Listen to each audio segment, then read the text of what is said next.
Howdy folks, I do hope you're all having a good one, and welcome back to World of Warships with Rear Admiral Jingles, where today, in a Tier 8 domination battle on the Estuary map, we're featuring Nostron, in a ship that I really don't feature enough, the USS Cleveland, Tier 8, US Navy light cruiser. The Cleveland is another fantastic tech tree ship. It does not cost you a penny to play this, it is not a premium ship. And when I say fantastic, I do mean it. The Cleveland was originally the US Navy's Tier 6 light cruiser. You unlocked this right after the USS Omaha. It was considered to be overperforming slightly, and so they bumped it up not one, but 2 tiers to Tier 8. And the only things they changed were to give it more health, as befits a Tier 8 cruiser, and because it was Tier 8, it now had access to radar. And it's been doing just fine at Tier 8 ever since, so you can imagine how stupidly overpowered this thing was as a Tier 6 light cruiser. The bump up to Tier 8 for the Cleveland wasn't really good news or bad news, I think, for the USS New Orleans, which was the Tier 8. It lost access to the radar, it lost some health, and it got bumped down to Tier 7, but it was great news for the USS Pensacola, which, believe it or not, used to be Tier 7. The poor old Pensacola was a terrible Tier 7 cruiser. Getting dropped down to Tier 6 and taking the Cleveland's place really helped the Pensacola captains. I mean, it's not a particularly great Tier 6 cruiser either, but it definitely does a lot better at Tier 6 than it was doing at Tier 7. Are there really any great Tier 6 cruisers? I mean, there's the Molotov, but that's a premium. I think it's safe to say that there are a lot of good Tier 6 cruisers. A lot of people swear by the Nürnberg, for example. The Leander's pretty good.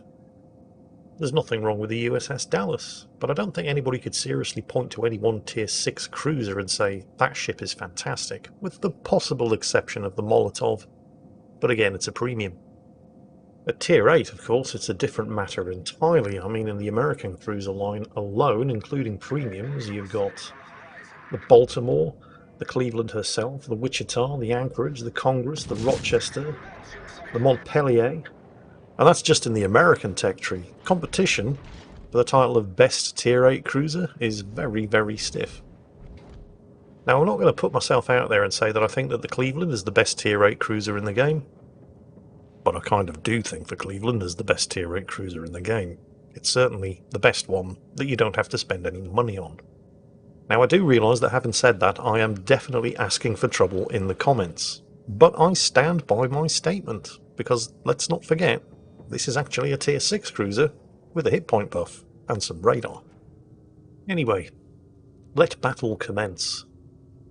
Now, he is in a light cruiser, although the Cleveland does boast reasonably good belt armour which allows it to tank even battleship caliber shells, up to a certain caliber if he's angled correctly, and there are some seriously nasty ships just around the left-hand corner of that island there, including an Alabama, a New Mexico, and a Congress.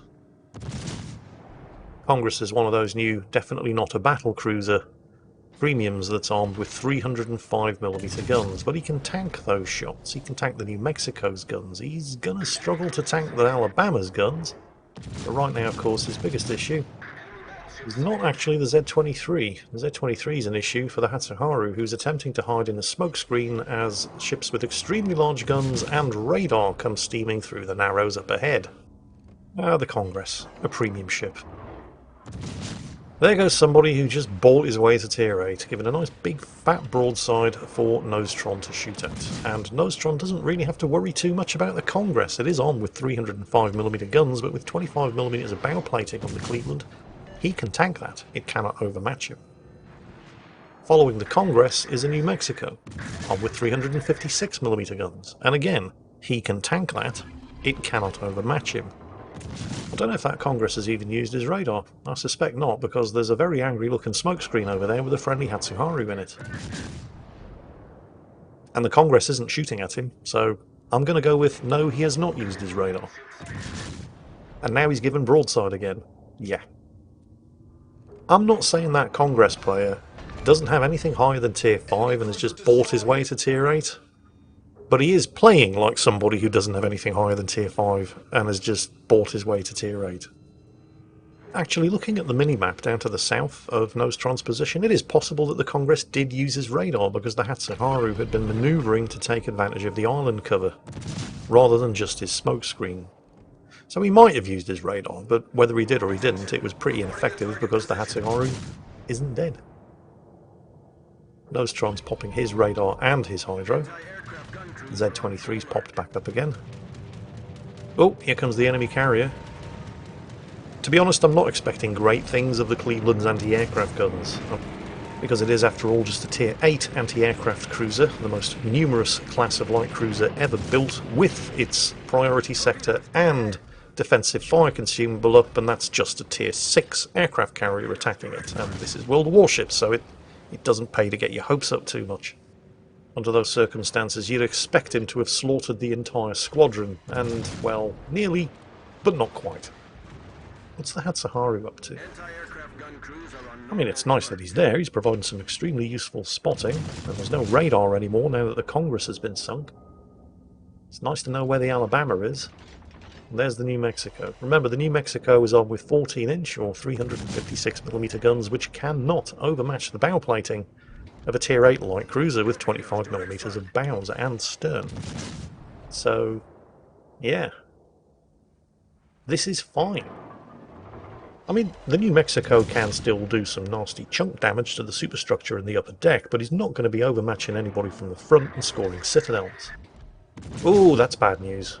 Extremely bad news for the Hatsuharu. And actually, I was just thinking, those torpedoes that we just saw sailing past, and I use the word sailing on purpose because they were way too slow to be Z-23's torpedoes, and that explains it. They were Benson torpedoes. That is not good news for the Hatsuharu. Fortunately, the Hatsuharu has engaged his brain, and he's ducking in behind this island as well. Speaking of engaging brains, as the enemy, is it a Ryujo? Comes back again for a second attempt. Check out the New Mexico. Now, he is in a bad spot here. And unfortunately, he's just made it worse. And I'm not talking about his firing armor piercing against a light cruiser that he cannot overmatch, and he really should be loading high explosive to deal with. Instead of ducking in behind that island, which might have prolonged his life by a few more minutes, or at the very least given him a chance to go undetected and maybe get off a heel, he has basically silhouetted himself against the island, and is continuing to have fire and destruction rain down on him. Notice that Nostron is backing up because he doesn't want to fight the Alabama and the New Mexico at the same time, while also keeping an eye on what's going on behind him. And also, remember, the Z-23 is out there to the right somewhere. It'd be great if the Hatsuharu could spot him, because the Hatsuharu can definitely outspot the Z-23. Nostron, tired of waiting for the Hatsuharu to spot the Z-23, pops his radar, and yet by a startling coincidence, because the Z-23 is actually outside of his 9km radar range, the Hatsuharu did in fact spot the Z-23 at the exact same moment. The thing is, the Z-23 isn't going to stay spotted unless he starts shooting, and he is trying to finish off the Hatsuharu, so he is shooting, and I don't honestly know why the Hatsuharu did not attempt to disengage there, because he's way stealthier than the Z-23. Well, is he? Yeah, the base concealment's better on the Hatsuharu, but the Hatsuharu's Tier 6, the Z-23's Tier 8, and has access to the concealment mod. So, yeah, we'll give the Hatsuharu the benefit of the doubt. It's entirely possible that he wasn't automatically going to outspot the Z-23, and they probably spotted each other at pretty much exactly the same time.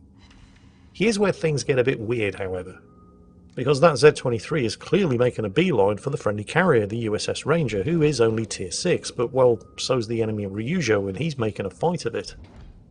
And the Ranger has been making a fight of it thus far. He's been launching aircraft, but at the point where the Z-23 pops up again, watch what the Ranger does.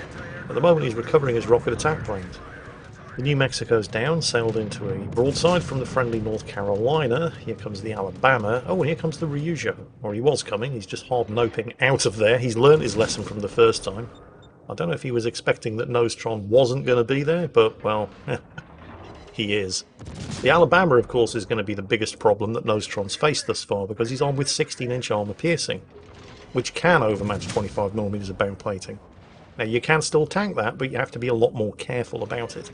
Try to troll him into shooting your belt, which will, if sufficiently angled, bounce even 16-inch armor piercing. Meanwhile, take a look at the minimap at what the Ranger is doing. He's just recovered his rocket attack planes, and he's launching nothing. Yes, it is tough being a tier 6 carrier in a tier 8 battle, but you're not useless. You do still have the best spotting in the game, and right now the best spotting in the game is exactly what that ranger is going to need to survive as the Z-23 pops up, spotted by the other friendly Cleveland, who saw what the friendly carrier didn't see and headed south to intercept. Meanwhile, it's as if the carrier doesn't know that he's capable of launching aircraft and moving at the same time, because he's picked one, moving. And he hasn't actually launched any aircraft for the last minute at least, which is exactly when he needed eyes in the sky at the most. So I'm not entirely sure what's going on there, but I genuinely think it's a case of a carrier player who doesn't understand that he can set autopilot waypoints to move the ship while controlling his aircraft. Meanwhile, Nostron's team are still ahead by just over 100 points. The Alabama is doing what the New Mexico should have done and attempting to duck into cover behind that island. We'll see if he can go undetected. Both teams have 2 of the caps and an even number of kills. Actually, no, Nostron's team are ahead by 1. This game could still easily go either way, however, because despite the fact that Nostron's team are technically up 1 kill, the scores may as well be even, because the Ranger is proven to be about as much use as a chocolate fire god. He's still refusing to launch any aircraft. The Alabama, it looks like he's survived by the skin of his teeth. The enemy Z-23 down to the south, however, is not going to. He's just been nailed by the other friendly Cleveland that went down to the south. Speaking of enemy destroyers, where did that Benson go? There's a friendly Benson out there, presumably trying to spot him. Speaking of spotting, now that the Ranger is no longer in imminent danger of being sunk by the Z-23, it'd be real nice if he could remember how to launch aircraft and actually spot something. Enemy Benson just got lit up. Friendly Benson attempting to take him under fire. Nostron trying to help him out where he can. Unfortunately, that's when the Alabama pops up, who managed to hide behind the island unspotted and get some heals off. Friendly Benson goes down. Gee, if only there'd been somebody on the team who was in a position to spot that Alabama so that Nostron or anybody else could have finished him off when he'd been down to 5,000 health. Unfortunately, that wasn't the only Benson the team just lost. The enemy Megami, elsewhere, managed to sink the other one, so the team, since the carrier still hasn't figured out how to launch aircraft, are now basically 100% without spotting. They have no destroyers, and to all intents and purposes, they may as well not have an aircraft carrier. So for all practical purposes, they're basically fighting 7 against 4, not the 5 that they have, since one of the team is basically useless. They should be able to get that Alabama, however. Somebody's going to have to get up there and spot him. And remember, the Alabama's 16-inch guns can overmatch the bows of a Tier 8 light cruiser with 25mm of bow plating. There he is. Need to get that guy dead before he clears the island and can bring his guns to bear. Nostron is not the only one shooting at him, though. He's just earned the high caliber award.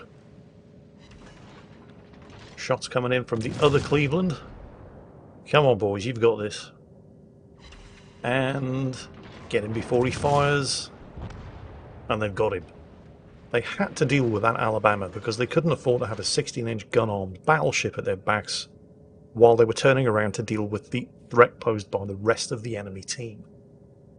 Oh, hang on. Is there some activity actually occurring in the bottom left corner of the map? Is the Ranger actually launching aircraft for the first time in 5 minutes? Or are those just his combat air patrol fighters? No, wait, he has launched torpedo bombers! He's finally realised that pressing the battle button does actually require some degree of commitment to the rest of his team. Fantastic.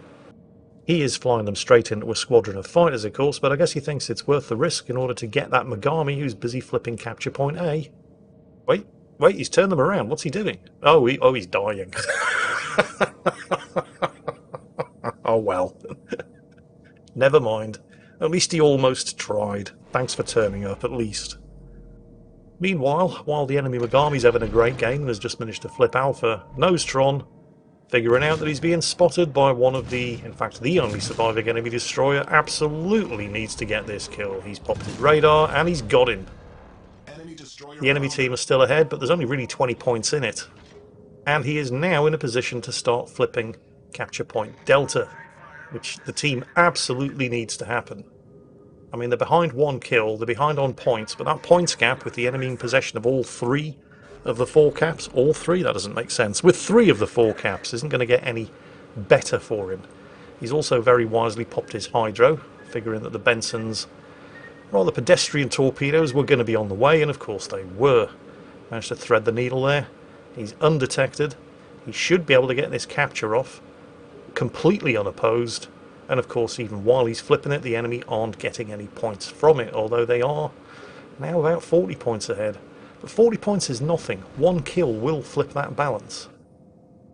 It is of course vitally important that your team is the one to get that next kill, not the enemy team, because then they'd be closer to 100 points ahead, and you'd be down another ship, and that would be a bad thing. Now, because Nostron diverted to take this cap, which he absolutely needed to do, there is an ever-increasing amount of ocean real estate between him and the 3 surviving members of his team, one of whom's in a North Carolina, one in a Colorado, and the other in another Cleveland. But Nostron does have the opportunity to sneak another cap, Bravo, up to the north. And in the absence of any further kills, as long as everybody else can just stay alive and hold on to what they've got, that would be enough to win the game, bearing in mind that there is substantially less than 5 minutes left. If you can steal some points for the team without putting anybody at unnecessary risk, then that's a good thing. Question is diverting from the rest of his teammates going to put them at unnecessary risk? Because they are kind of diluting their firepower here, but then again he's not so far away that he can't support them. And there's the enemy Leon. Now, the Leon is not a bad tier 7 battleship. It's got a lot of guns. They're not very accurate though, particularly at range. The thing is, far away from targets is not where that Leon is right now. And he's just managed to sink the other Cleveland. There's only 3 of them left, but there's 2 battleships, one of whom is a Colorado, which is tier 7, just like the Leon, the other of which is a North Carolina, which is tier 8, and armed with 16-inch guns. The problem here, of course, is that the Leon is far from alone. There's a Sinop out there somewhere, as well as a Graf Spee, and if you look at the map, you'll see that the enemy Mogami, who has been having a monster game and is already on 4 kills, is doing Mogami things, kiting away and spamming both of those battleships with high explosive. Note, however, that Nostron did hold his fire on the Leon until the mid part of the Leon was on the far side of that island over there, which meant that when he did fire, the Leon didn't spot him, and he's capturing unspotted and unopposed.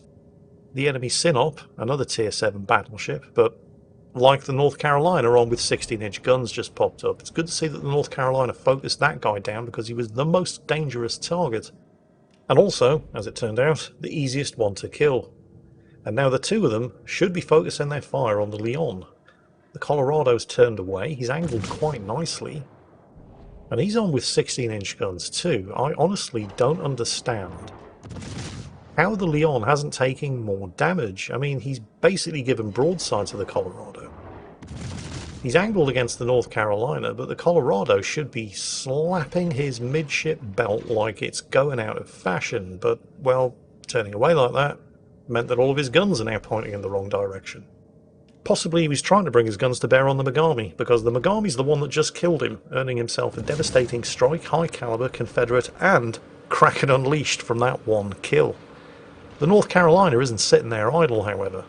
He has managed to sink the Graf Spee, but what the North Carolina does now is, well, let's just say questionable. You can't see it because the island's in the way, so we're going to zoom in on the minimap and take a close look. I think the North Carolina knows that the Leon is closing in for a ram kill, but he also understands that if he turns away to avoid it, he's going to give him broadside to the Leon, and the Leon will sink him anyway. Plus, he's being spammed by the Mogami, so he just decides to take the Leon with him, rather than die pointlessly in trying to avoid the ram. Which, under the circumstances, was probably the best thing the North Carolina could do, but that's not good news for Nostron. Because even though he is still ahead on points, despite the loss of the North Carolina, the Colorado, and the other Cleveland, and that's because he took those 2 caps when he did, and it's a good job he did, because he'd be losing right now if he hadn't. But now, when you want to just hide and run the clock down and take the points win, you cannot do that, because there's an enemy carrier in play. So he has to sink the Ryujo. And remember, all the time he's trying to kill that Ryujo, there's a Mogami on the enemy team who has him spotted, And that Megami has Confederate, High Caliber, and Kraken Unleashed. And he's not just going to sit there and do nothing. So, Nostron needs to kill the carrier. He needs to shoot down the carrier's aircraft so he can go undetected, and he's got him. Come on. Yeah, torpedo was dropped way too close, and he's gone undetected. Now he just has to survive the next couple of seconds with that Megami, who must be experiencing the most ridiculous frustration right now, because he has played a monster game and didn't deserve to lose. But Nostron did the right thing at the right time, and the victory is his.